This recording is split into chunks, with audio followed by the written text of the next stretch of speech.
অবাধ্য হও, সবার মন জুগিয়ে চলার কোনো দায় নেই তোমার। অত সবার কথা ভাবতে ভাবতে নিজেকে খারাপ রাখা বন্ধ করো। কেউ তোমাকে দুটো খারাপ কথা বললেই তা ভেবে ভেবে নিজেকে গুমড়ে মারার কোনো প্রয়োজন নেই। দরকারে কেয়ারলেস হও, প্রয়োজন নেই প্রতিবার তোমারই সবটা ঠিক করে নেওয়ার চেষ্টা করার।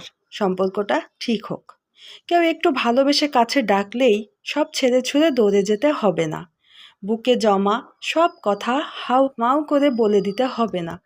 বিশ্বাস করতে একটু সময় নাও, একটা গণ্ডি টানো নিজের মনের চারপাশে, যা পার করে সহজে প্রবেশ করা যায় না।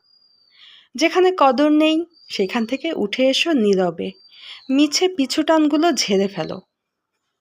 কিছু ছবি, কিছু মেসেজ মুছে ফেলো। ওঠো, অনেকটা দেরি হয়ে গেছে, এবার একটু নিজের দিকে তাকানো অভ্যেস করো।